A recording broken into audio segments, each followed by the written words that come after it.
الحمد لله نحمده ونستعينه ونستغفره ونؤمن به ونتوكل عليه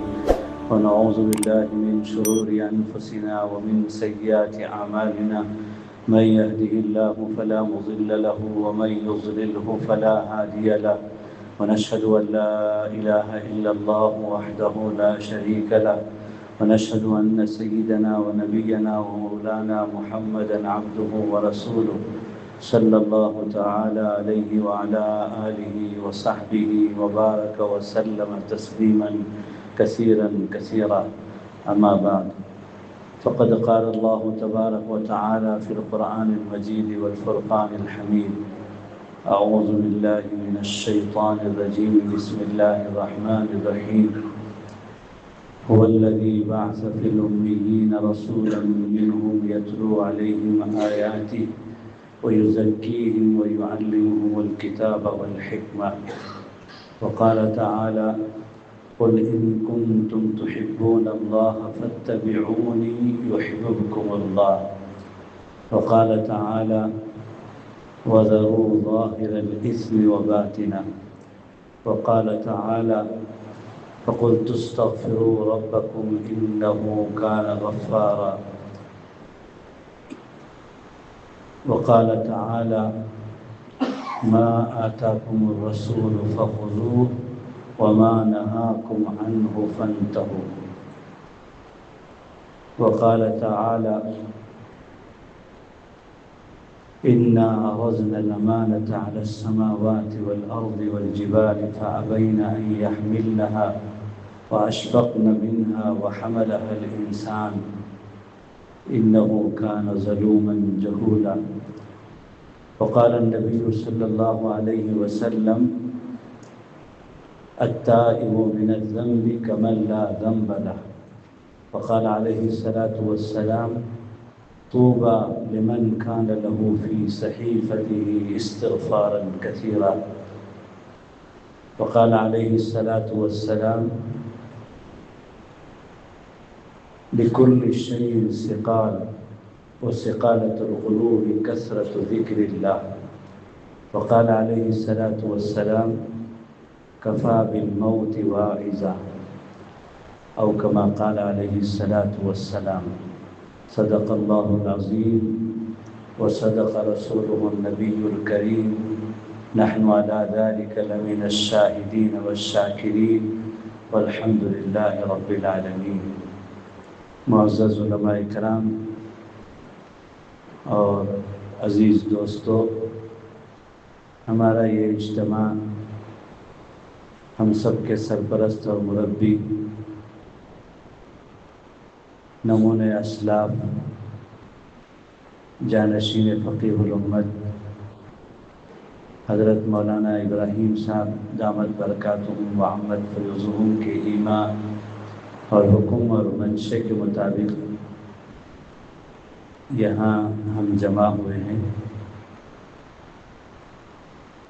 میں نے میرے شیخ فقیہ الامت مفتی محمود حسن صاحب گنگوہی علیہ الرحمہ سے سنا کہ ان کے شیخ ہمارے دادا پیر شیخ الحدیث حضرت مولانا زکریا صاحب مہاجر مدنی نور اللہ مرقدہ کی جب عمر شریف 70 سال کی ہو گئی تو شیخ نے اپنے خاص خلفاء کو بلایا اور اس پر مشورہ فرمایا اور اپنی بات اپنے خلفاء کے سامنے رکھی، جس میں صف اولیٰ کے بڑے بڑے خلفاء اجل اس مشورے میں شریک تھے کہ بھائی میری عمر تو اب 70 سال ہو گئی اور آپ صلی اللہ علیہ وسلم کے فرمان کے مطابق میرے امت میں سے افراد کی عمریں 60 اور 70 مابین 70 و 60 کے درمیان ہوگی، اور میری عمر تو 70 سال ہو گئی، 60 سے اوپر اور 10 سال. اب میرا جی چاہتا ہے کہ میں پوری دنیا کا سفر کروں. کائے کے لیے؟ سیر و تفریح کے لیے نہیں، ظاہر بات ہے کہ حضرت شیخ یہ فرما رہے ہیں کہ میں پوری دنیا کا سفر کرنا چاہتا ہوں. سارے خلفاء ہمتاً متوجہ تھے۔ حضرت شیخ نے فرمایا کہ میرا جی چاہتا ہے کہ میں پوری دنیا میں جاؤں اور اللہ کے بندوں کو اللہ سے تعلق کرانے کے لیے اور اللہ کا نام کیسے لیا جائے یہ بتلانے اور سکھلانے کے لیے میں سفر کرنا چاہتا ہوں۔ تو حضرت شیخ کے خلفاء میں سے ایک بڑی تعداد ساؤتھ افریقہ کی تھی۔ خود حضرت مولانا کے دو بھائی اور خود مولانا حضرت شیخ الحدیث علیہ الرحمہ کے خلفاء میں سے ہیں، اور اللہ ان بزرگوں کی عمروں میں برکت عطا فرمائے۔ اس وقت حضرت شیخ الحدیث رحمۃ اللہ علیہ کے 113 خلفاء میں سے پوری دنیا میں 11 خلفاء زندہ ہیں۔ 113 میں سے 11 خلفاء ہیں، اس میں سے 5 ساؤتھ افریقہ میں ہیں، 3 تو حضرت مولانا ہی کے گھر کے حضرت مفتی سلیمان صاحب پانڈور دامت برکاتہم، حضرت مولانا محمد موسیٰ صاحب پانڈور دامت برکاتہم، اور خود ہمارے حضرت والا حضرت مولانا ابراہیم صاحب پانڈور دامت برکاتہم۔ ان کے علاوہ مولانا محمد گارڈی دامت برکاتہم اور مولانا احمد درویش دامت برکاتہم، یہ 5 ساؤتھ افریقہ میں ہیں۔ تو افریقہ میں حضرت شیخ کے تقریباً 21 خلفاء حضرت شیخ الحدیث رحمۃ اللہ علیہ کے اکیلے ساؤتھ افریقہ میں اتنی بڑی تعداد حضرت شیخ الحدیث رحمۃ اللہ علیہ کے خلفاء کی تھی۔ تو مذاکرے میں یہ طے ہوا کہ سب سے پہلے حضرت شیخ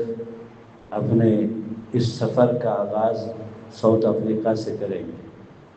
یہ طے ہو گیا کہ حضرت ساؤتھ افریقہ تشریف لے جائیں گے۔ ساؤتھ افریقہ کا جب نظام طے ہوا تو حضرت کے کچھ متوسلین فرانس ریونین کے تھے، جہاں ہمارے حضرت فقیہ الامت کے خلیفہ اس وقت مولانا بدر عالم صاحب ریونین میں حیات ہیں، اور ان کی خانقاہ سے حضرت کا فیض وہاں پھیل رہا ہے۔ تو حضرت شیخ کے پاس ان حضرات نے درخواست کی کہ حضرت ساؤتھ افریقہ کے بازو میں ایک جزیرہ ہے، ہم لوگ بھی آپ کے پاس بہت دور سے آتے ہیں، ہماری بھی درخواست ہے کہ حضرت اسی سفر میں ری یونین کو شامل فرمائیں۔ تو حضرت شیخ کا یہ سوال تھا کہ بھائی مجھے فرانس کی سیر و سیاحت نہیں کرنی ہے،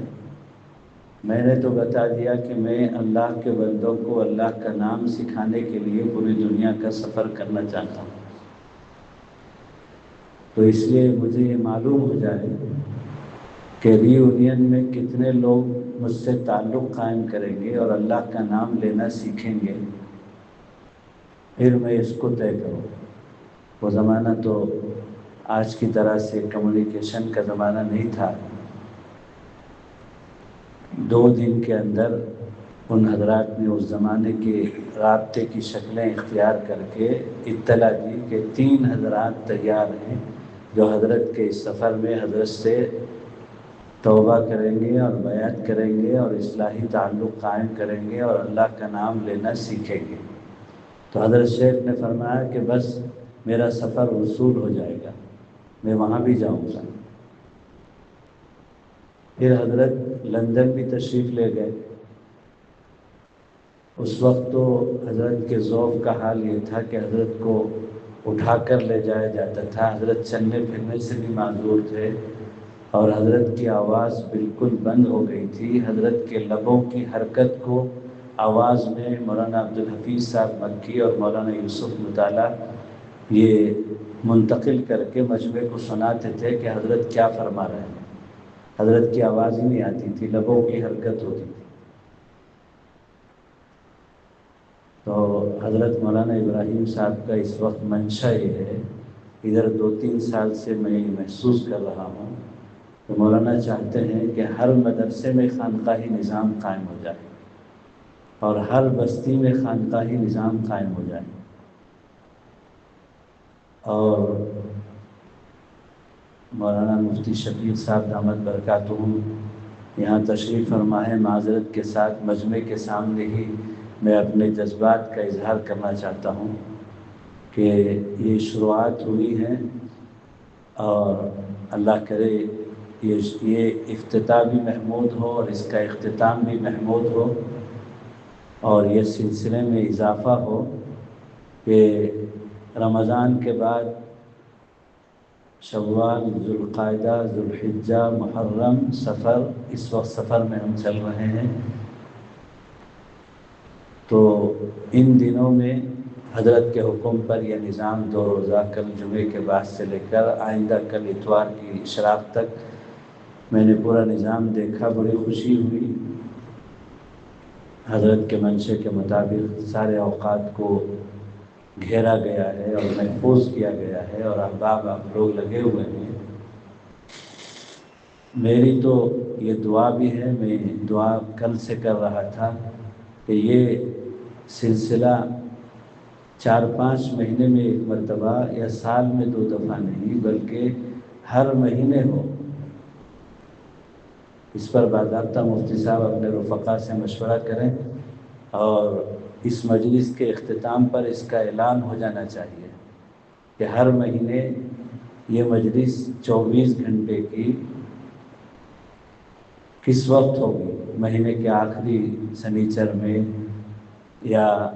پہلے سنیچر میں، مشورے کے بعد اس کا اعلان ہو جائے۔ سال میں 2-3 دفعہ سے کام نہیں چلے گا، اس لیے کہ یہ جو ہماری حاضری ہوئی ہے، ہم سب لوگ دین کے تمام شعبوں سے تعلق رکھتے ہیں۔ دعوت کے کام سے ہمارا تعلق ہے، مدارس سے ہمارا تعلق ہے، جمعیت علماء سے ہمارا تعلق ہے، اور یہ سب ہمارے اکابر کی سرپرستی میں اشاعت دین اور حفاظت دین کی شکلیں دنیا میں جاری ہیں، ساری ہیں ماشاءاللہ، اور یہ ایک دوسرے کے معاون ہیں، ایک دوسرے کے لیے لازم ملزوم ہیں۔ یہ الگ الگ شعبے ایک دوسرے کے مخالف نہیں ہیں، ہم ہی دعوت کے کام میں لگنے والے ہیں، ہم ہی جمعیت کے کام میں لگنے والے ہیں، اور ہم ہی مدارس اور تحفظ ختم نبوت کے کام میں لگنے والے ہیں، اور ہم ہی خانقاہ والے ہیں، لیکن ہر شعبے کا نظام الگ الگ ہے اور طریقہ کار الگ الگ ہے اور مقصد الگ الگ ہے۔ حضرت جی مولانا الیاس صاحب علیہ الرحمہ نے فرمایا، حضرت کے ملفوظات میں ہے کہ دعوت کا یہ کام اپنی جان، اپنے مال کی قربانی کے ساتھ زندگی بھر اپنی اصلاح و تربیت کے ساتھ لگے رہنے کا کام ہے، اور اس کام سے دینی غفلت اور دین دوری اور دین بیزاری ختم ہو کر دینی طلب اور تڑپ پیدا ہوگی، اور یہ احساس جگے گا کہ میں کتنا دین سے دور ہوں۔ 5 شعبوں کا محاسبہ اس کام میں لگنے سے ہوگا کہ میرے عقائد کا کیا حال ہے، میری عبادتوں کا کیا حال ہے، میرے اخلاق کا کیا حال ہے، میرے معاملات کا کیا حال ہے، میری معاشرت کے حقوق کی ادائیگی کا کیا حال ہے، یہ احساس جاگے گا۔ یہ تو دعوت کے کام کی حفاظت ہوئی، اور اس کی مثال دیتے ہیں کہ بیمار جب اپنے آپ کو بیمار سمجھ لے تو پھر علاج کے ذریعے سے صحت ممکن ہے، اور اگر بیمار اپنے آپ کو بیمار نہ سمجھے اور اس کو ایزی لے لے، غفلت میں رہ جائے، تو پھر وہ بیماری بہت گہری ہو جاتی ہے، پھر اس کا علاج بہت مشکل ہوتا ہے۔ تو بیمار اپنے آپ کو بیمار سمجھ لے، یہ بھی بہت بڑی نعمت ہے کہ صحت ہو جائے گی علاج کے ذریعے سے۔ وہی کام دعوت کے کام میں ہوتا ہے۔ پھر فرمایا کہ علماء سے، دینی تعلیم سے، مدارس سے، مکاتیب سے، تعلیم بالغان سے، خواتین تعلیم بنات اور تعلیم نسوان سے جڑ کر دینی تعلیم کے ذریعے سے علماء سے پوچھ کر 5 شعبوں کا دین زندگی میں آئے گا۔ علماء بتائیں گے کہ کیا کیا عقیدے ضروری ہیں، اور کس عقیدے کے بگاڑ پر کون سا گمراہ فرقہ پیدا ہوتا ہے، اس کا شرعی حکم کیا ہے۔ علماء بتائیں گے کہ نماز، روزے، زکوٰۃ اور حج کی ادائیگی کیسے ہوگی، اس کے مسائل کیا ہیں۔ علماء بتائیں گے کہ معاملات کی نبوی تعلیمات کیا ہیں،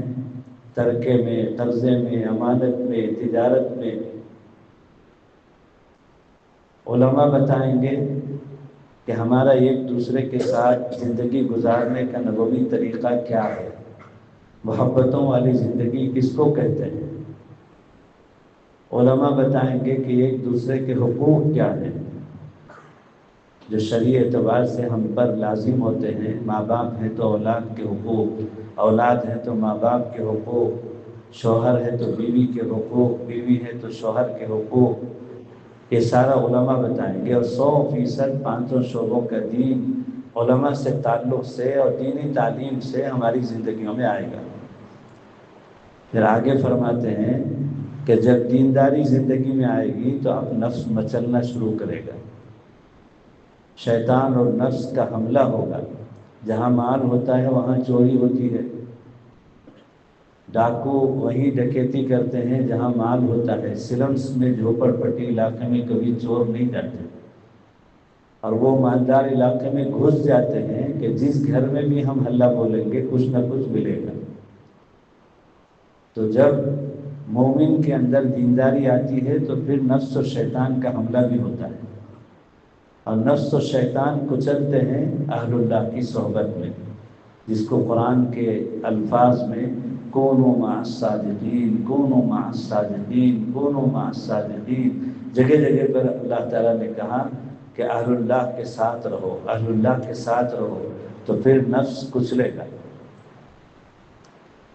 اور یہ نفس اتنا مکار ہے، اس کے بارے میں آقا صلی اللہ علیہ وسلم نے بتایا کہ عادہ عدوک الذی بین جنبیک، کہ تمہارا سب سے بڑا دشمن وہ نفس ہے جو تمہارے دونوں پہلوؤں کے درمیان میں رہتا ہے، یعنی شیطان سے بھی بڑا دشمن وہ نفس ہے، جس کو حضرت شاہ ہردوئی ابرار الحق صاحب علیہ رحمہ فرماتے تھے کہ طواف زیارت میں بھی، عرفات میں بھی، مزدلفہ کی رات میں بھی، اور مینا میں بھی، مکہ مکرمہ میں بھی، مدینہ منورہ میں بھی یہ نفس ساتھ ساتھ چلتا ہے۔ اس نفس کی کوئی تحدید نہیں۔ ہمارے علاقے کے بزرگ حضرت مفتی محمود حسن صاحب کرنا بیٹی، جو مفتی سعید صاحب کرنا بیٹی کے والد بزرگوار تھے، اور حضرت شاہ وسیع اللہ صاحب الہ آبادی اور مفتی شفیع صاحب مفتی اعظم کے خلفاء میں سے تھے، دونوں بزرگوں سے ان کو اجازت و خلافت تھی۔ ان کا تقویٰ مسلم ہے، مشہور ہے، ان کے ملفوظات چھپے ہوئے ہیں، بہت چھوٹا سا ایک کتابچہ ہے بصائر محمود کے نام سے، کل ملا کر 20-22 ملفوظات ہیں۔ اس میں سے ایک ملفوظ میں نے پڑھا کہ یہ نفس اتنا خبیث ہے کہ برسا برس اہل اللہ کی صحبت کے بعد بھی یہ مرتا نہیں ہے، اور اس کی مثال دی کہ یہ اشدہے کی طرح سے ہے کہ دیکھنے میں بالکل مرا ہوا لگے گا، لیکن جیسے ہی سورج کی روشنی پڑے گی، گرمی کی کرنیں پڑے گی تو انگڑائی لینے لگے گا،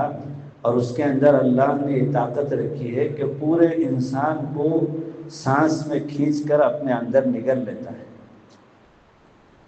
اتنا خطرناک جانور ہے، دیکھنے میں تو دبلا پتلا لگے گا، لیکن ربڑ کی طرح سے انسان کو نگلتے ہوئے اس کا جسم پھول جائے گا اور پورے انسان کو سر تا پیر نگل جائے گا۔ تو فرمایا کہ اسی طرح یہ نفس ہے کہ برسا برس کے صحبت کے بعد یہ نفس مزمحل تو ہوتا ہے، مرتا نہیں ہے۔ ذرا سی صحبت میں کمی آئی، شیخ سے دوری ہوئی تو پھر سے انگڑائی لینے لگتا ہے۔ اس لیے ہر وقت تزکیہ اور نفس کی نگرانی، قلب کی نگرانی اہل اللہ کی صحبت میں یہ ضروری ہے۔ یہ 3 شعبوں کے 3 کام حضرت جی مولانا الیاس صاحب علیہ رحمہ فرماتے ہیں۔ تو یہ جو ہمارا اجتماع ہے، ہم یہاں جمع ہوئے ہیں، جو خانقاہی اجتماع کہلاتا ہے، اصلاحی نشست اور اصلاحی اجتماع کہلاتا ہے، یہ خصوصی طور پر یہاں حاضر ہوئے ہیں۔ تو یہاں شاید آپ کو بتایا بھی گیا ہوگا، نظام العمل میں بھی ہے کہ خانقاہ کسے کہتے ہیں، خانقاہ میں حاضری کا مقصد کیا ہے، اور رمضان مبارک کے خانقاہوں میں دیواروں میں اس کا پرچہ چپکایا جاتا ہے تاکہ بار بار سالکین آنے والے خانقاہ میں احباب اس کو پڑھتے رہے کہ ہمارے آنے کا یہاں مقصد کیا ہے۔ خانقاہ کہتے ہیں بیمار اپنے روحانی بیماریوں کے علاج کے لیے روحانی معالج کے پاس ہسپتال میں آتا ہے۔ خانقاہ کہتے ہیں روحانی ہسپتال کو۔ یہاں آنے والے اپنے آپ کو بیمار سمجھ کر، کس اعتبار سے؟ روحانی اعتبار سے۔ جیسے جسمانی بیماریاں ہوتی ہیں اور ادنا چھوٹی سی بیماری پر آدمی فوراً پریشان ہو کر اس کے علاج معالجے کے ذریعے سے صحت حاصل کرنے کی کوشش کرتا ہے، اور شاہ ہردوئی کے فرمان کے مطابق حضرت فرماتے تھے کہ زیادہ سے زیادہ انسانی جسمانی بیماریاں جو ہیں وہ ایڈز اور کینسر اور ٹیومر، زیادہ زیادہ لاکھوں روپے کے پیکیج کے علاج کے بعد بھی آخری درجے میں لکھی ہوئی موت آئے گی اور آدمی مر جائے گا۔ اور ایک ہی مرتبہ مرتا ہے آدمی، بار بار نہیں مرتا، اور لکھی بھی موت آتی ہے۔ لیکن حضرت فرماتے ہیں کہ روحانی بیماریوں میں سے ایک ایک بیماری ایسی ہے جس سے رات دن ہمارا واسطہ پڑا ہوا ہے اور نفس مچل رہا ہے ان بیماریوں کو لے کر۔ ایک ایک بیماری ایسی ہے کہ اکیلے وہ ایک بیماری ہم کو جہنم میں پہنچانے کے لیے کافی ہے۔ غیبت کرنے والا غیبت کی وجہ سے جہنم میں جائے گا، تکبر کرنے والا تکبر کی وجہ سے جہنم میں جائے گا، اور حسد کرنے والا حسد کی وجہ سے جہنم میں جائے گا، حب مال کی وجہ سے آدمی جہنم میں جائے گا، حب جاہ کی وجہ سے آدمی جہنم میں جائے گا، عجب اور ریاکاری کی وجہ سے آدمی جہنم میں جائے گا۔ احادیث میں بڑا ذخیرہ ہے۔ ان بیماریوں کا نتیجہ کیا ہے؟ تو آدمی کے مر جانے سے کئی ہزار گنا بڑھ کر ہے کہ آدمی جہنم میں جائے۔ لیکن مشاہدہ یہی ہے کہ آدمی جسمانی بیماریوں پر تو بہت متوجہ ہوتا ہے اور علاج کی صحت کی فکر کرتا ہے، لیکن روحانی بیماریوں کے بارے میں اسے احساس نہیں ہوتا۔ روزانہ غیبت بھی ہو جائے، روزانہ حسد بھی ہو جائے، روزانہ تکبر بھی ہو جائے، روزانہ انا بھی ہو جائے، حب مال حب جاہ کے بیماریوں میں مبتلا ہیں۔ انہی روحانی بیماریوں کا احساس پیدا ہو کر اپنے آپ کو بیمار سمجھ کر روحانی ہسپتال خانقاہ میں اپنے روحانی بیماریوں کے علاج کے لیے روحانی معالجین سے رابطہ کر کے ان کے بتائے ہوئے ہدایات پر عمل کرتے ہوئے اپنی روحانی صحت حاصل کرنے کے لیے خانقاہ میں جایا جاتا ہے۔ اللہ حضرت کی عمر میں برکت عطا فرمائے کہ حضرت اس وقت اس سلسلے کو لے کر بہت فکر مند ہے۔ مجھ کو بھی حکم فرمایا، اور میرے شیخ کے خلیفہ اجل حضرت مفتی احمد صاحب خانپوری، جو مولانا موسیٰ صاحب پانڈور کے بھی استاد ہوتے ہیں، ان کا بھی حکم ہوا کہ میں کیرلا کے مدارس میں سفر کروں۔ میں گیا تھا ابھی 15 دن پہلے کیرلا کے 5 بڑے بڑے مدرسوں میں، اور مفتی صاحب نے فرمایا کہ 24 گھنٹے کا قیام کر کے مدرسے میں خانقاہی نظام کس طرح سے قائم کیا جا سکتا ہے، یہ نظام بنایا جائے۔ تو کائیں کوڈم میں گیا تھا میں، مدرسہ حسن جامعہ حسنیہ میں، اور کوثریہ میں گیا تھا، کنور میں گیا تھا، اور کوچین میں گیا تھا۔ ایک ایک دن پورا قیام کر کے طلبہ میں، اساتذہ میں، ذمہ داروں میں کس طرح سے خانقاہی نظام قائم ہونی چاہیے، حضرت کی ایک فکر ہے، اور حضرت ہی کی فکر کی بنیاد پر ہمارے علاقے میں میل وشارم میں، پرنامبٹ میں، سیلم میں، ادرام پٹنم میں، پلا پٹی میں، اور خود ہمارے شہر میں رانمباڑی میں کل ہماری ماہانہ مجلس تھی، پورا دن کا نظام تھا۔ وہاں بھی میں نے لوگوں کو یہی بتایا کہ خانقاہ کسے کہتے ہیں، اور مجھے یہ محسوس ہوتا ہے کہ اس طرح کی نشستوں میں سب سے زیادہ جاذب اور مؤثر چیز اور حقیقت ہے کہ اللہ کے نام میں جذب اور لطف تو ہے ہی، تو لیکن عام طور پر لوگوں کی جو شرکت ہوتی ہے وہی ذکر جہری میں شرکت کے لیے لوگ آتے ہیں کہ آواز سے ذکر کرنے میں بڑا مزہ آتا ہے، اللہ کا نام لینے میں۔ مجھے ایک عام آدمی کے اس سوال سے بڑا سبق ملا کہ ہماری مجلس میں ایک صاحب مجھ سے پوچھنے لگے کہ حضرت یہ واٹس ایپ میں ہر مہینے کے پہلے جمعے میں آپ کے ذکر کی مجلس کا اعلان آتا ہے، میرے سمجھ میں نہیں آ رہا ہے کہ یہ ذکر کی مجلس ماہانہ کیوں؟ ذکر تو روزانہ ہونا چاہیے، یہ ہفتے میں ایک مرتبہ یا مہینے میں ایک مرتبہ آ کر ذکر کر کے چلے گئے، ایسی بات تو ہے نہیں۔ ذکر کے بغیر تو انسان زندہ نہیں رہ سکتا ہے، انسان کی روح کی غذا ہے ذکر، تو پھر یہ مہینے میں ایک مرتبہ کیوں؟ آپ لوگ اسے مہینے میں ایک مرتبہ ماہانہ کیوں بنا دیا آپ لوگوں نے؟ یہ اور بات ہے کہ ایک مہینے میں بھی آگے تو غنیمت ہے کا قصہ ہے یہاں تو،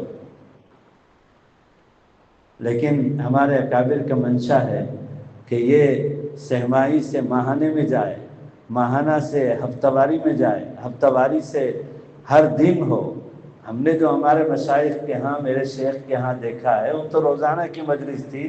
اور آج کل بھی دارالعلوم دیوبند میں حضرت محترم صاحب کی مجلس ہوتی ہے ذکر کی، فجر سے پہلے، فجر کے بعد، تو وہ روزانہ کی مجلس ہوتی ہے، ماہانہ نہیں۔ ماحول سے جوڑنے کے لیے، قریب کرنے کے لیے مہینے میں ایک مرتبہ بھی غنیمت کے درجے میں حضرت کا منشا ہے کہ یہ مہینے سے ہفتہ واری ہو جائے اور ہفتہ واری سے روزانہ ہو جائے۔ کوئی ایک جگہ ایسی ہو جہاں ذاکرین جا کر بیٹھیں اور اجتماعی طور پر دیکھنے میں شکلاً اور اپنے اپنے معمولات روزانہ ادا کریں۔ حضرت چاہتے ہیں کہ مدرسے میں بھی فجر کے بعد یا فجر سے پہلے روزانہ ذکر کی مجلس ہو، اساتذہ اور طلباء کی ایک بڑی تعداد ذکر کریں۔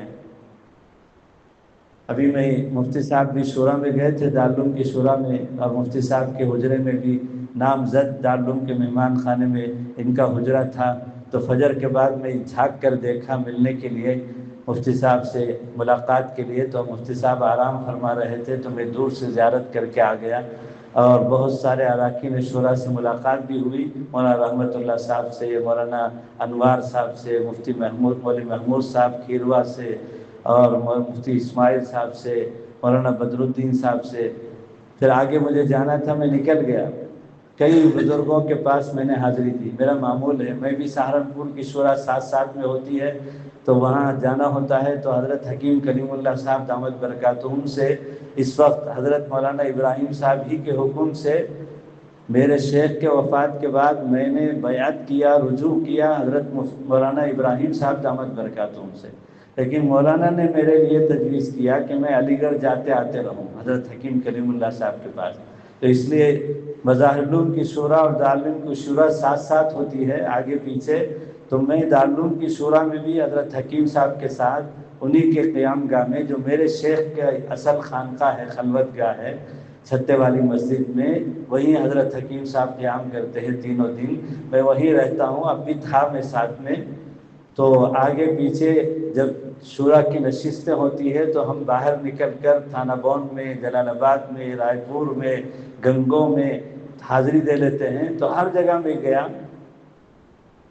وہاں جو حیات ہیں ان کی مجلس میں حاضری دی، وہاں جو انتقال کر چکے اکابر کے مزار ہیں ان پر فاتحہ پڑھ لیا، ایصال ثواب کی اور وسیلے سے دعا مانگی اپنے لیے، امت کے لیے۔ تو اس دفعہ جو میں گیا تو خاص طور پر سارے بزرگوں سے، ہمارے ساتھ 4-5 رفقا تھے، تو میں نے ان کو پہلے سے بتا دیا تھا کہ بزرگوں کی مجلس میں حاضری کے آداب میں سے ہے کہ جب ان کے پاس حاضر ہوں تو ان سے نصیحت کی درخواست کریں کہ حضرت کچھ نصیحت فرمائیے۔ صحابہ آقا صلی اللہ علیہ وسلم سے نصیحت کی درخواست کرتے تھے، کتنی سینکڑوں ہزاروں حدیثیں ہیں جو اس طرح کے مواقع پر آپ صلی اللہ علیہ وسلم نے صحابہ کو باضابطہ بیان کے لیے مجلس سجے، اس میں ہزاروں سینکڑوں آدمی جمع ہو، 1 گھنٹے کا بیان ہو، ایسا کوئی ضروری نہیں ہے۔ کسی اللہ والے سے، عالم سے ملاقات ہوئی، نصیحت کی درخواست کی، آقا صلی اللہ علیہ وسلم نے ایک بار نصیحت فرمائی، لا تغضب، غصہ مت کرو، بس ہو گئی نصیحت، اتنی چھوٹی۔ تو راوی کہتے ہیں دوبارہ انہوں نے درخواست کی، پھر آپ صلی اللہ علیہ وسلم نے فرمایا لا تغضب، غصہ مت کرو، تیسری مرتبہ پھر درخواست کی، پھر فرمایا غصہ مت کرو، ہمارے بزرگوں میں سے حضرت قاری امیر حسن صاحب رحمۃ اللہ علیہ فرماتے تھے کہ یہ اتنی اہم نصیحت ہے کہ آج غصے نے ہماری زندگیوں کا ستیاناش کر رکھا ہے۔ پہلے تو بڑے چھوٹوں پر غصہ کرتے تھے، استاد شاگرد پر، پیر مرید پر، یجمان نوکر پر، ماں باپ والدین پر، اب الٹا ہو گیا۔ اب تو شاگرد استاد پر، بیوی شوہر پر، اب تو نوکر یجمان پر غصہ کرتا ہے۔ اور حضرت اپنے یوپی کی زبان میں کہتے تھے جب آدمی کو غصہ چڑھتا ہے، غصہ کہتے کسے ہیں؟ غصہ ایک رذیلہ ہے، اکیلے غصہ جہنم میں پہنچانے کے لیے کافی ہے۔ غصے کی وجہ سے کئیوں گناہوں کا وجود ہوتا ہے۔ غصہ کہتے ہیں میرے مزاج کے خلاف کوئی آدمی کام کرے سامنے والا تو اس سے بدلہ لینے کا، انتقام کا ایک غلط جذبہ جو پیدا ہوتا ہے اس کو غصہ کہتے ہیں۔ اور اس کی ابتدا ہوتی ہے چہرے کے اور آنکھوں کے اتار چڑھاؤ سے، پھر اس کے بعد زبان کھلتی ہے، گالی گلوچ، پھر اس کے بعد ہاتھ پیر حرکت کرتے ہیں، ہاتھا پائی، پھر اس کے بعد غصہ جب پلتا ہے، سال دو سال اندر اندر اندر اندر اندر پلاننگ ہوتی ہے، اور وہ سامنے والا رات دن گھبرائے ہوئے ہے کہ کیا بات ہے کہ میرا دشمن خاموش ہے لیکن یہ اندر سے پلاننگ کر رہا ہے۔ ایک وقت آتا ہے کہ آدمی اس کو قتل کر دیتا ہے۔ غصے کی انتہا قتل پر، غصے کی ابتدا چہرے کے اتار چڑھاؤ سے۔ تبھی تو آپ صلی اللہ علیہ وسلم نے بار بار نصیحت فرمائی لا تغضب، غصہ مت کرو، غصہ مت کرو۔ تو حضرت فرماتے تھے قاری صاحب غصہ جب آ جائے تو ہنڈیا پٹک، دلیا پٹک، یوپی کی زبان میں ہنڈیا پٹک، دلیا پٹک۔ دلیا کا مطلب وہ ایک کھانا ہے ناشتے کا، چاول کی کنکیوں سے بنتا ہے لیکن وہ لگن میں پکتا ہے، تو ہماری زبان میں لگن کہتے ہیں۔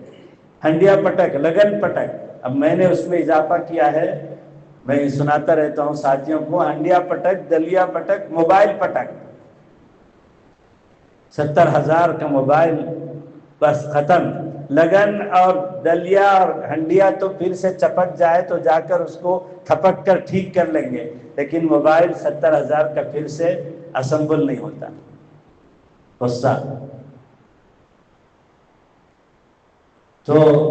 سارے بزرگوں نے جو نصیحت کی،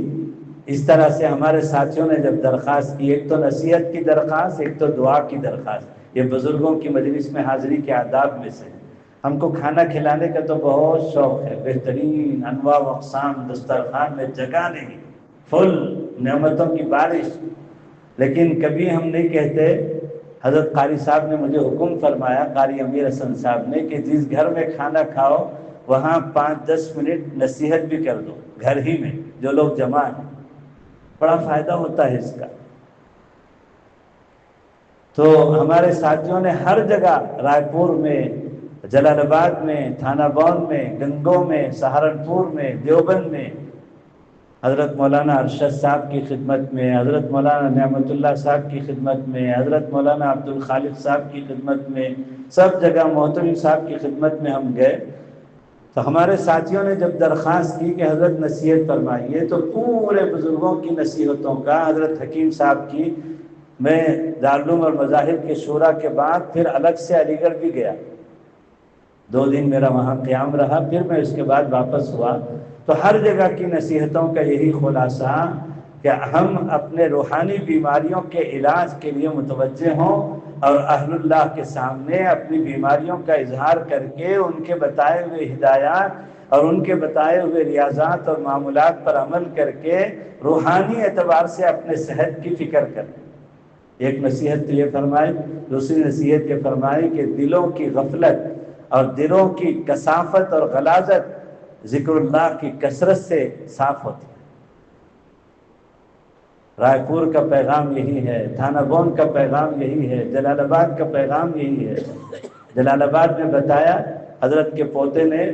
کہ دادا ابا روزانہ عصر کی مجلس تھانہ بون میں حکیم الامت کی مجلس کے لیے 4 کلومیٹر اتنے پہلے عصر سے پہلے پیدل جایا کرتے تھے، حضرت جلال آبادی رحمۃ اللہ علیہ، حضرت حکیم الامت کی مجلس میں شرکت کے لیے۔ اور حضرت جلال آبادی کے نام کے ساتھ جلال آبادی لگ گیا ہے، اب تو حضرت جلال آبادی کہیں تو حضرت مسیح اللہ خان صاحب مراد ہوتے ہیں، لیکن اسی وجہ سے، اس شہرت کی وجہ سے کہ حضرت جلال آبادی، حضرت مسیح اللہ خان صاحب جلال آبادی، بہت سے نئے علماء کو بھی نہیں معلوم ہے کہ حضرت تو جلال آباد ہی نہیں تھے، حضرت کا وطن تو علی گڑھ تھا،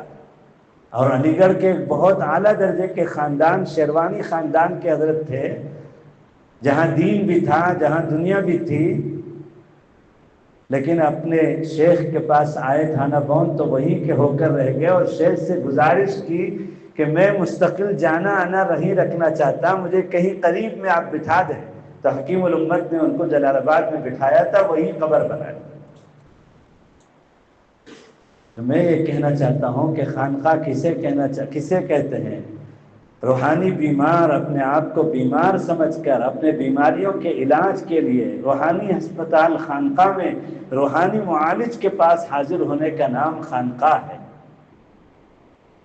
اور اگر ہمارا بزرگوں سے تعلق ہے،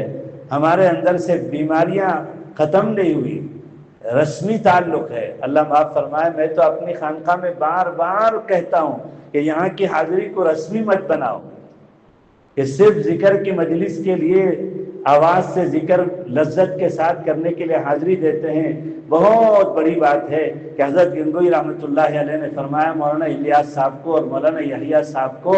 مولوی یحییٰ، مولوی الیاس، اللہ کا پاکیزہ نام ایسا بابرکت نام ہے کہ اگر غفلت سے بھی لو تو نفع سے خالی نہیں، لیکن ہمارا یہاں آنا صرف اس کے لیے نہیں ہے۔ حضرت حکیم صاحب نے علی گڑھ میں بتایا خانقاہ کسے کہتے ہیں۔ ہمارے ساتھیوں نے جب درخواست کی، نصیحت کی، حضرت نے فرمایا 4 چیزوں کا نام خانقاہ ہے۔ کتنے چیزوں کا؟ 4 چیزوں کا۔ بہت جامع نصیحت تھی۔ فرمایا کہ پہلی بات تو خانقاہ میں حاضری کے لیے، حاضری سے یہ ہوتا ہے کہ آقا صلی اللہ علیہ وسلم اور اللہ کی محبت اور عشق پیدا ہوتا ہے یہاں آنے کے بعد، اور دین زندگی میں اتر جائے اور بیانات عملی شکل اختیار کر لیں، اس کے لیے عشق اور محبت چاہیے۔ محبت یہ پہلی سیڑھی ہے۔ در عشق چوں چرا نہ باشد، عشق میں چوں چرا، ایسا کیوں ویسا کیوں، یہ عشق میں نہیں ہوتا۔ صحابہ کا یہی حال تھا، سارے صحابہ اشراف تھے آقا صلی اللہ علیہ وسلم کے، ان کو گوارا نہیں تھا کہ آقا کے منشے کے خلاف کوئی کام کرے، منشے کے خلاف کوئی کام کرے، اس لیے عشق و محبت پیدا ہونے کی جگہ خانقاہ ہے۔ فرمایا کہ پہلی چیز، پہلی نعمت اور دولت خانقاہ میں آنے سے جو حاصل ہوتی ہے سالکین کو، وہ اتباع سنت کی دولت حاصل ہوتی ہے، اور اس سلسلے میں سالک اتنے عشق میں جذب ہو جاتا ہے، یہی جذب کی کیفیت پیدا ہونے کا نام ہے فنائیت۔ حضرت تھانوی فرماتے ہیں پورے خانقاہ کا خلاصہ، تصوف کا خلاصہ یہ فنائیت ہے۔ میں اپنے بارے میں لطیفے کے درجے میں سناتا رہتا ہوں کہ میں تقریباً 8 سال حضرت مولانا کے ساتھ دیوبند میں چھتے والی مسجد میں تھا، میرے شیخ کی خدمت میں، تو 8 سال میں کتنے امور میں حضرت سے مشورے کا موقع ہوتا تھا۔ تو حضرت مشائخ کا یہ احسان ہے کہ جب کوئی مرید کوئی نصیحت وہ کسی امور میں مشورہ کرتا ہے تو پلٹ کے پوچھتے ہیں کہ تمہاری کیا رائے ہے، دیکھتے ہیں کہ یہ کتنے پانی میں ہے۔ تو بعض وقت اگر کچا مرید ہے تو کہتا ہے کہ حضرت میرا تو ارادہ ایسا ہے ویسا ہے، لمبا چوڑا اپنا جو پلان طے شدہ ہے وہ سناتا ہے۔ لیکن میرے استاد محترم مرحوم حضرت مولانا نور اللہ صاحب رحمۃ اللہ علیہ رائے چوٹی نے مجھے شروع ہی سے بتا دیا تھا کہ اگر حضرت ایسا پوچھیں تو پلٹ کے کہو جو آپ فرمائیں، جو آپ فرمائیں۔ تو یہ 8 سال کی ایک تسبیح ہو گئی تھی میری۔ حضرت جب پوچھتے کہ تمہاری کیا رائے، تم کیا چاہتے ہو، تو میں کہتا تھا کہ جو آپ فرمائیں۔ تو کبھی حضرت فرماتے بھائی تسبیحات تو 3 ہی ہیں، 4تھی تسبیح کہاں سے ایجاد کر لی تم نے، جب دیکھو تم جو آپ فرمائیں، جو آپ فرمائیں۔ لیکن وہ جو آپ فرمائے میں اتنا نفع، سارا سلوک اسی جملے سے حضرت نے طے کرایا، جو آپ فرمائیں۔ فنائیت اسی کا نام جو ہے، خانقاہ میں یہی سکھایا جاتا ہے۔ پہلی چیز اتباع سنت، عشق و جذب کے درجے میں فنائیت پیدا ہو جائے گا۔ ہر کام میں آقا صلی اللہ علیہ وسلم کی اتباع، خوشی میں، غم میں، گھر میں، باہر میں، جوانی میں، بڑھاپے میں۔ ہم نے تو سمجھ لیا ہے کہ جبہ پہن لیا تو سنت ادا ہو گئی، داڑھی رکھ لیا تو سنت ادا ہو گئی، یہ بھی سنت ہے، بہت بڑی سنت ہے، لباس کا مسنون ہو جانا، داڑھی چہرے کا مسنون ہو جانا، لیکن صرف انہی چیزوں پر سنت منحصر نہیں ہے، شادی بیاہ بھی سنت کے مطابق ہو۔ اور اس میں جب عشق کا درجہ آتا ہے، فنائیت کا درجہ آتا ہے جو خانقاہ میں ملتا ہے، یہ درجہ فنائیت کا، جذب کا، مر مٹنے کا، اپنے آپ کو فنا کر دینے کا، تو اس وقت میں کسی دوسرے کی پرواہ نہیں ہوتی، لوگ کیا کہیں گے یہ ختم ہو جاتا ہے۔ اور آج کل ہماری زندگیوں کی پالیسی یہی ہے، شادی میں، غم میں، حتیٰ کہ اللہ کے نبی آقا، ہمارے آقا صلی اللہ علیہ وسلم فرماتے ہیں کہ عجلوا بالتدفین، جلدی کرو تدفین میں، کسی کی انتظاری کی کوئی ضرورت نہیں۔ لیکن مدراس سے لوگ آنے والے ہیں، اور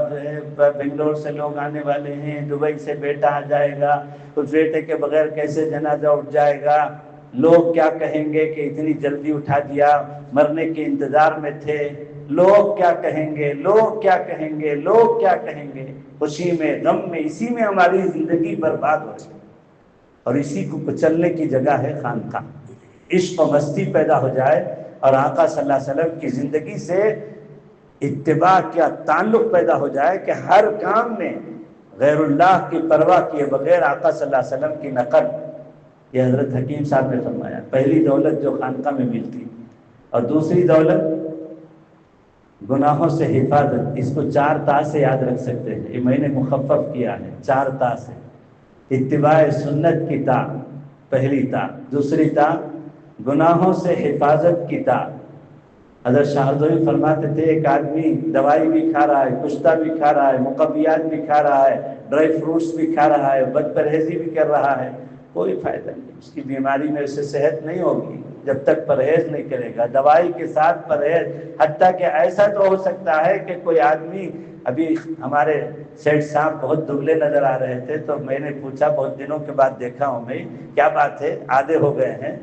تو یا تو کوئی بیماری ہو تو آدمی دبلا ہوتا ہے، یا تو آج کل ایک چلا ہے ڈیٹ کر رہے ہیں، ابھی اس کا صحیح تلفظ پوچھنا پڑے گا، DEIT، ڈیٹ کیا ہے وہ تلفظ سیکھنا پڑے گا۔ مولوی اگر انگریزی کا تلفظ غلط بولتا ہے تو سامنے والے ہنستے ہیں،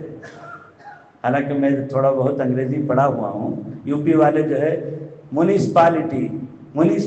بولیں گے، ایسے ہی، اور گورنمنٹ الفاظ بگاڑ کر بولیں گے تو جنوب والے ہنسیں گے، ہے نا؟ تو یہ ڈیٹ کر رہے ہیں، پرہیز کر رہے ہیں، کوئی دوائی نہیں کھا رہے ہیں۔ یہ ایک طریقہ علاج چلا ہے آج کل کہ صرف پرہیز کر لو، کھانے کی چیز کھاؤ،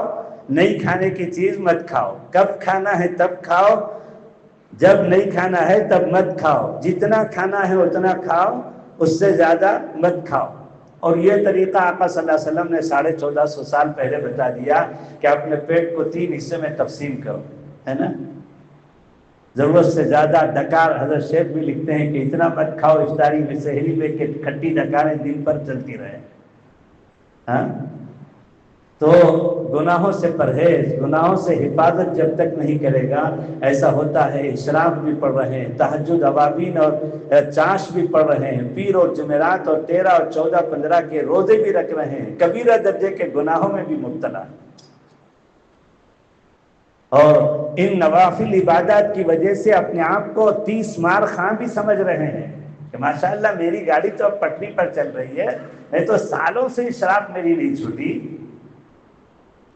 اللہ تعالیٰ حضرت تھانوی علیہ الرحمہ کے درجات کو بلند فرمائے، حکیم الامت تھے، اللہ نے دیوبندیوں میں اس تصوف کے راستے سے، چونکہ جذب اور اس عشق و مستی کا یہ راستہ ہے،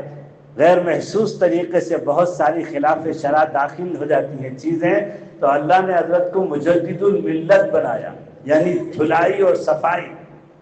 حضرت کے پاس کوئی جا کر کہتا کہ حضرت 6 مہینے سے اشراق کی پابندی ہے اور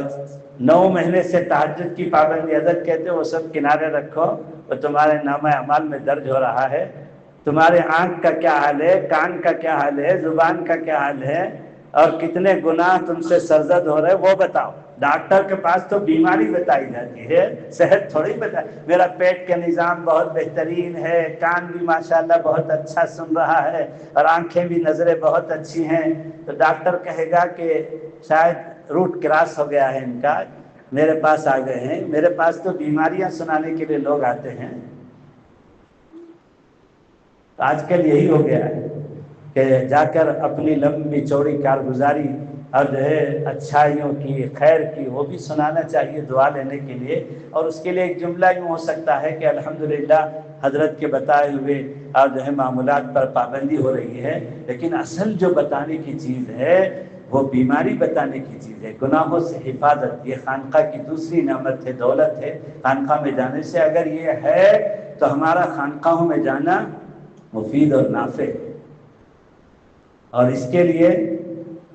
جو ہے ہم کو اپنے آپ کو بیمار سمجھ کر پہلے سے محاسبہ کر کے، اور حضرت تھانوی رحمۃ اللہ علیہ کے سلسلے میں تو آج بھی میری بھی ایک کاپی پوری ہو گئی۔ مفتی شفیع صاحب بعد میں پوچھیں گے کہ وہ ذرا کاپی دکھا دیجئے، تو میں دکھا دوں گا انشاءاللہ۔ میری رپورٹ والی کاپی ہے حضرت حکیم صاحب کے پاس۔ حضرت بھی حضرت کے تعلق رکھنے والوں کو کاپی چالو کرا دیتے ہیں اپنے حالات لکھنے کی، کہ ایک ورق کو 2 حصوں میں ایسے موڑیں اور ایک طرف حالات لکھیں اور کاپی پیش کر دیں جب بھی جانا ہو، اور حضرت اس کا جواب لکیر کھینچ کر دے دیتے ہیں۔ اور کاپی اس لیے کہ پچھلی رپورٹ بھی رہے کہ پہلے کیا بیماری تھی، وہ بیماری ابھی بھی ہے یا نہیں، یا ختم ہو گئی، اور جو ہے پہلے میرا حال کیا تھا،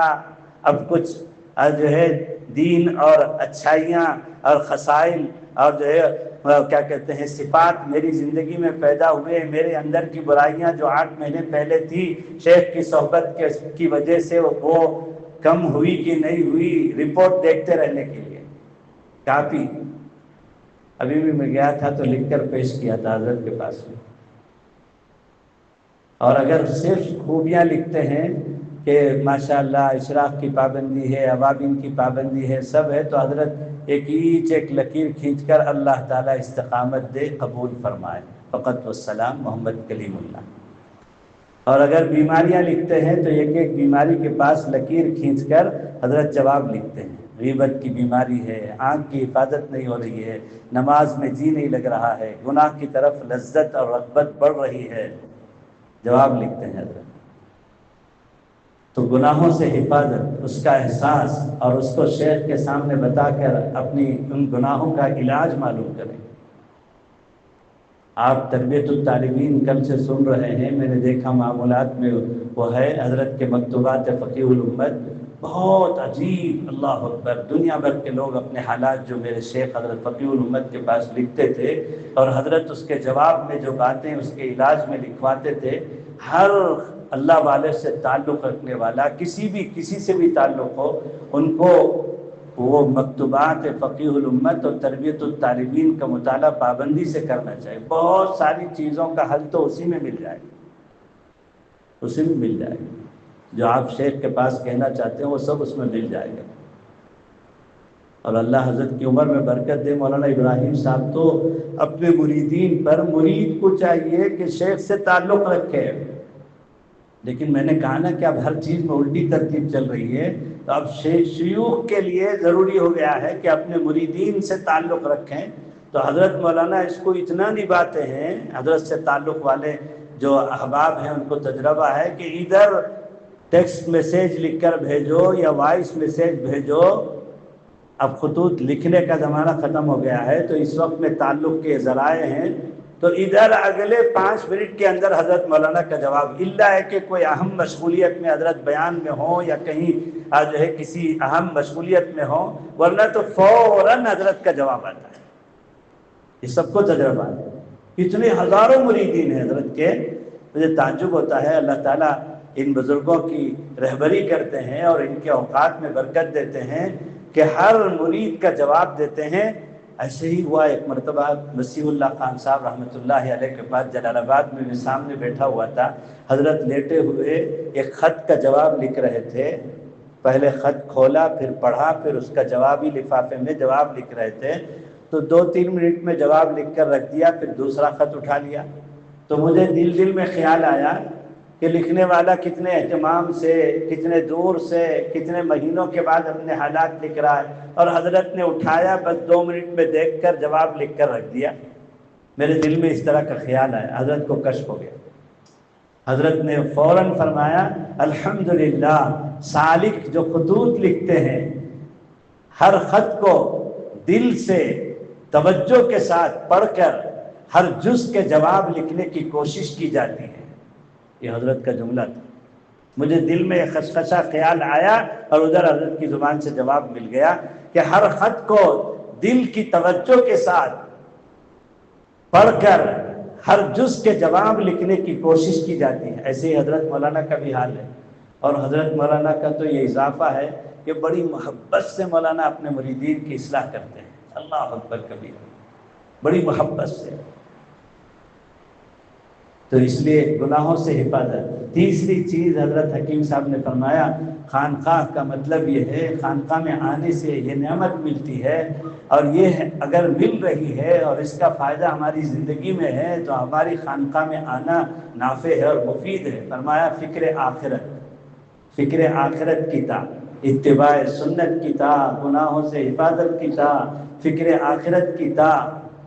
اللہ اکبر، فکر آخرت۔ حضرت شیخ زکریا صاحب رحمۃ اللہ علیہ کے پاس عالم بھر کے لوگ آتے تھے، نصیحت کی درخواست کرتے تھے۔ تو ایک دن حضرت نے اپنے خلیفہ بہار کے چمپارن کے مولانا حبیب اللہ صاحب چمپارن، جو مدینہ منورہ میں رہتے تھے، ان سے فرمایا کہ مولوی حبیب اللہ، قرآن کی آیات اور احادیث اور صحابہ اور اولیاء کے واقعات کی روشنی میں کچھ باتیں موت سے متعلق میں املا کرا دوں اور تم اسے کتابی شکل دے کر شائع کر دو، اور جو کوئی مجھ سے نصیحت کی درخواست کرے ان کو یہ کتاب پکڑا دو۔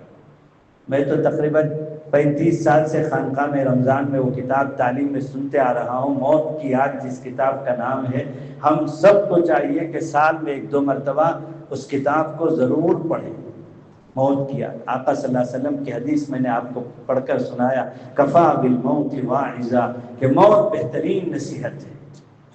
آج کل میں دیکھتا ہوں کہ دعاؤں میں بھی موت کا تذکرہ نہیں ہوتا۔ اے اللہ، موت کی سختی سے ہماری حفاظت فرما۔ پہلے تعلیم میں موت کے آخر کے حالات جب پڑھے جاتے تھے تو مجمع روتا تھا، لیکن آج کل دعا میں بھی موت کا تذکرہ اور قبر کا تذکرہ، آخرت کا تذکرہ بہت کم ہو گیا۔ اسی لیے مشائخ کے ہاں خانقاہوں میں ایک مراقبہ ہے، مراقبہ موت، کہ کتنوں کو ہم نے دفنایا، کفنایا، نہلایا اور جنازے اٹھائے، لیکن کبھی کبھی بیٹھ کر آنکھ بند کر کے، اندر سے بیداری، اوپر سے آنکھ بند، گردن جھکا کر قلب کی طرف اطمینان کے ساتھ اپنے اوپر موت کی کیفیت کو جو ہے سوچو کہ میری جان نکل رہی ہے، گھٹنے تک نکل گئی، کمر تک نکل گئی، گلے میں پھنسی ہوئی ہے، حالت نزاع چل رہی ہے، اور اس حالت کی سختی کے لیے اللہ کے نبی نے خود پناہ مانگا ہے، اللہم انی اعوذ بک من سکرات الموت، اور میری جان بڑی سختی کے ساتھ نکل گئی اور لوگ میرے اطراف میں کھڑے ہیں، میرے اوپر سفید چادر ڈالا جا رہا ہے اور مجھے تخت میں منتقل کیا جا رہا ہے، اور لوگوں میں آپس میں اطلاعات دی جا رہی ہے کہ انتقال ہو گیا، انتقال ہو گیا، اور لوگ پوچھ رہے ہیں کہ مٹی کب ہے، جنازہ کب ہے، لوگ آنے شروع ہو گئے اور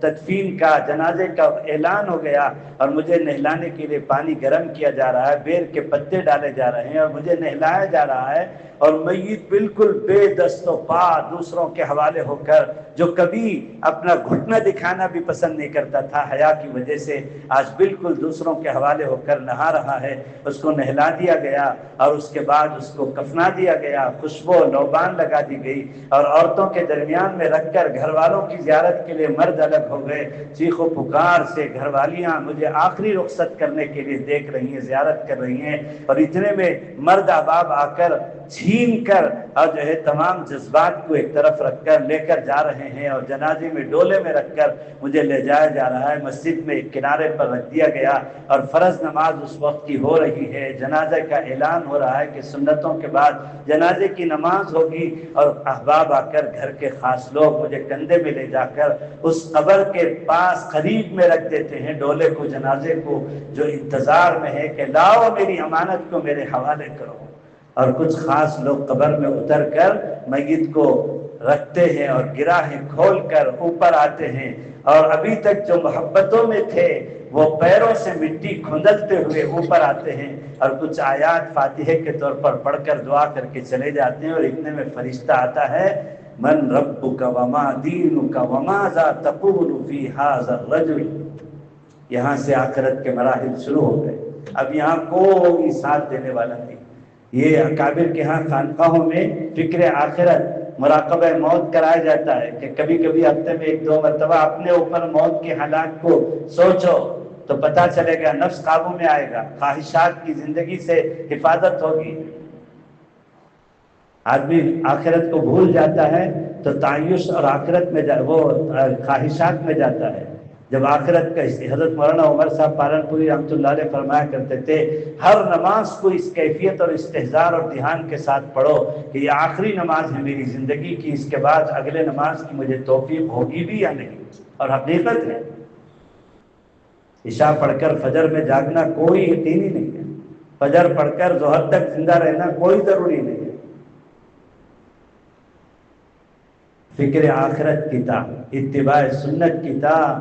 گناہوں سے حفاظت کی تا اور فکر آخرت کی تا۔ اور چوتھی چیز جو خانقاہوں میں ملتی ہے، جس سے ہمارا نفس کو چلتا ہے اور دل کی غلاظت کی صفائی ہوتی ہے، تزکیہ قلب ہوتا ہے اور معرفت اور محبت اور عشق پیدا ہوتی ہے، وہ ذکر اللہ کی کثرت کی تا، ذکر اللہ کی کثرت کی تا، اللہ کے ذکر کی کثرت۔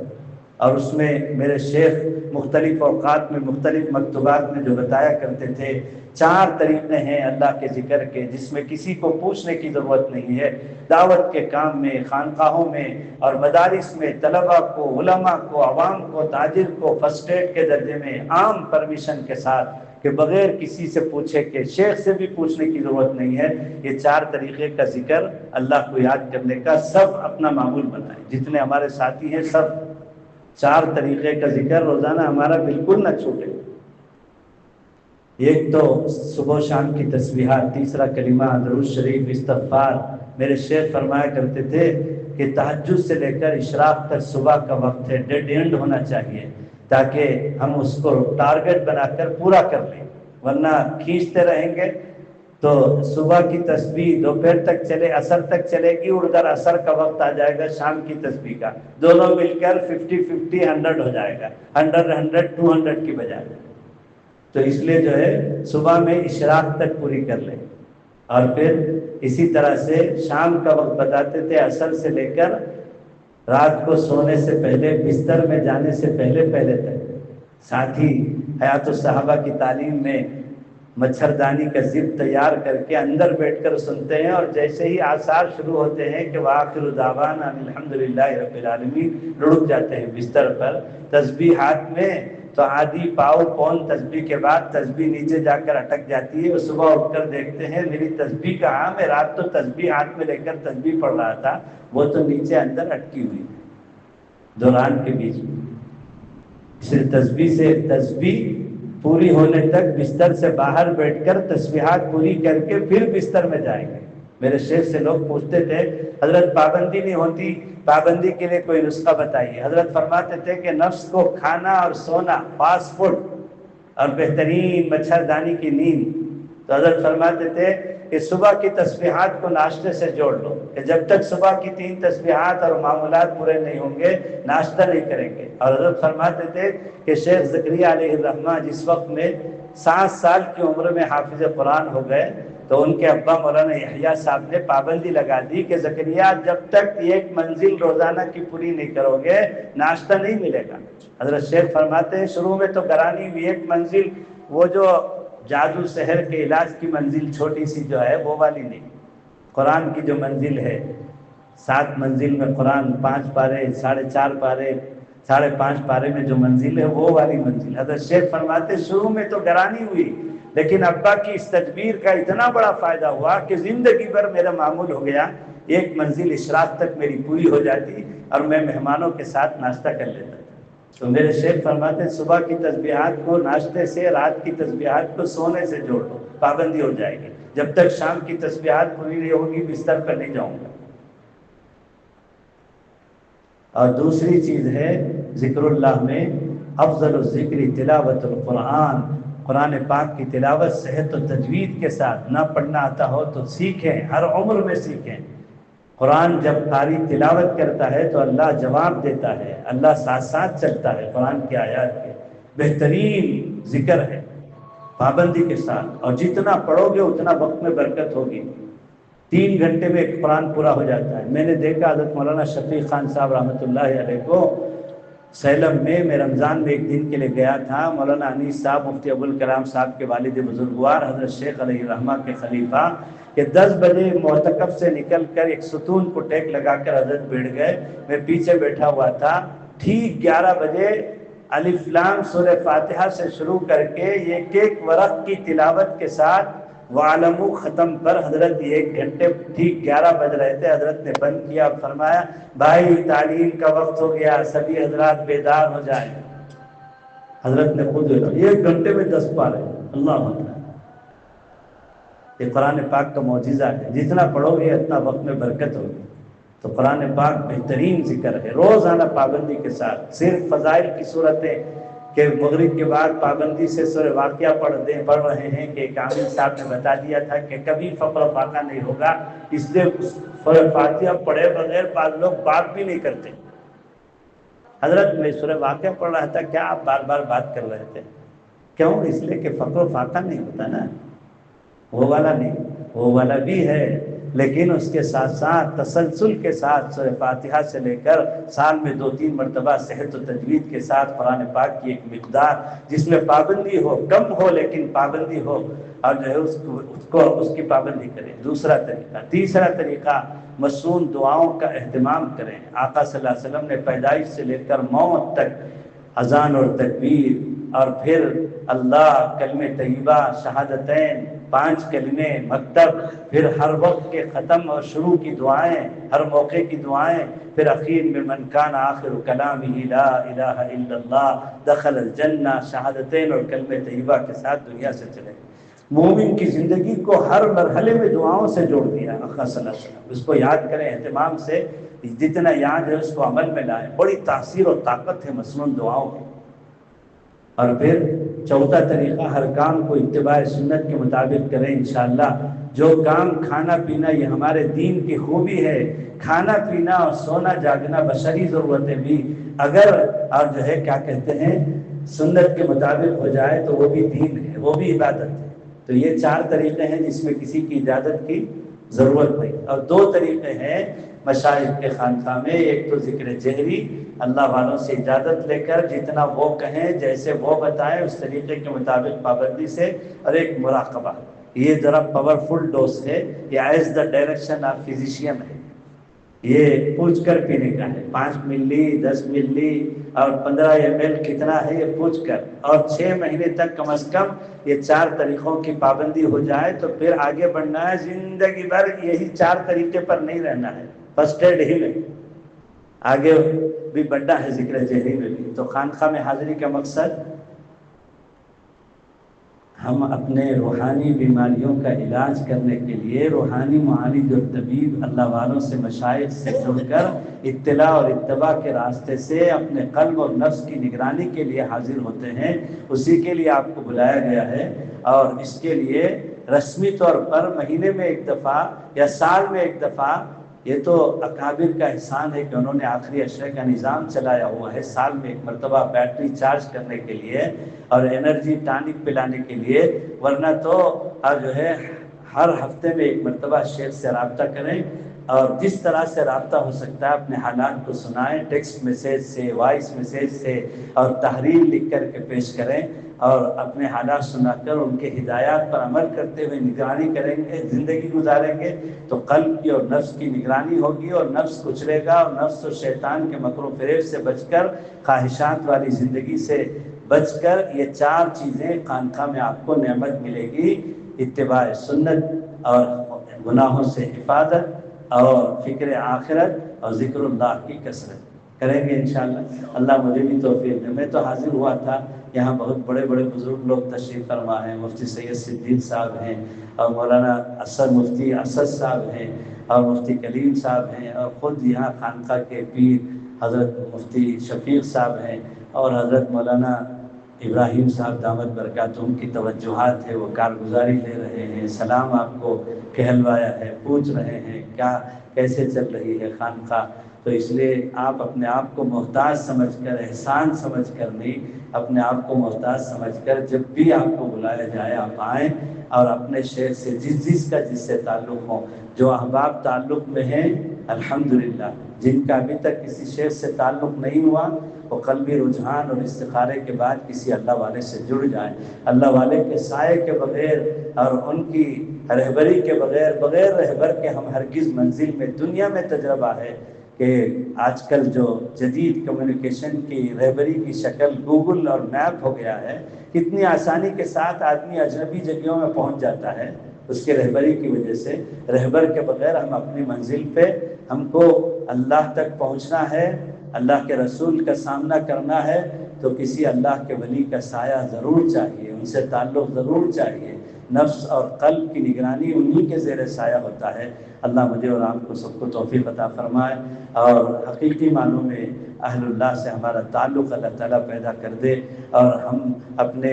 اہل اللہ سے تعلق پیدا کر کے فکر آخرت اور اللہ کے نام کی کثرت اور اتباع سنت اور گناہوں سے حفاظت والی زندگی اپنی زندگی کو بنا لیں، جو ہمارے اکابر کا منشا ہے۔ حضرت علی میاں کی بات پر میں اپنی بات کو ختم کر رہا ہوں۔ مفکر اسلام مولانا سید ابو الحسن علی میاں، جو ہمارے قریب کے بزرگوں میں کتنے لوگ ان کو دیکھے ہوئے ابھی بھی حیات ہیں، ہم نے بھی بار بار دیکھا، ان کی صحبت پائی، ان کے ساتھ کبھی سفر میں رہنے کا موقع ہوا، اللہ نے ان کو بڑی خصوصیات سے نوازا تھا، لیکن وہ کہتے ہیں اخیر عمر میں، وہ کہتے ہیں کہ میں نے پوری دنیا میں دین کے خاطر سفر کیا، کئی جامعات کی بنا ڈالی، کئی یونیورسٹیز میں شعبہ دینیات کا میں فاؤنڈر ہوں، جامعہ اسلامیہ مدینہ منورہ یونیورسٹی کے وہ بانیوں میں سے ہیں، 3 افراد میں سے وہ ایک وہ بھی ہیں، اور اللہ نے ان کو ملک میں بھی بڑے اونچے مقامات اور مراتب سے بڑے بڑے اکابر حضرت مولانا الیاس صاحب اور جو ہے حضرت مدنی، سب کا اعتماد ان پر تھا۔ حضرت شیخ کا فرماتے ہیں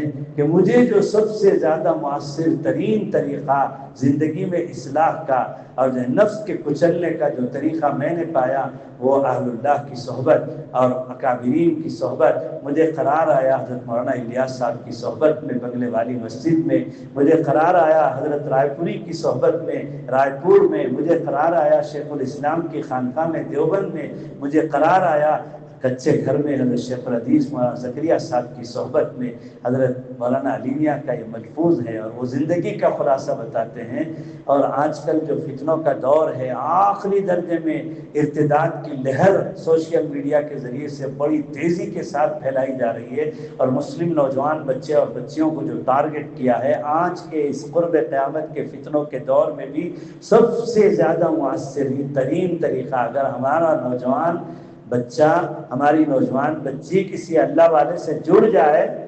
اور اطلاع اور اتباع کے ساتھ زندگی گزارے تو قابل رشک نوجوان آج بھی موجود ہیں الحمدللہ۔ اس فتنوں کے ماحول میں بھی وہی آج بھی مؤثر ترین طریقہ ہے۔ نوجوان بھی جڑیں، علماء بھی جڑیں، تاجر بھی جڑیں، اور جو ہے مرد بھی جڑیں، عورتیں بھی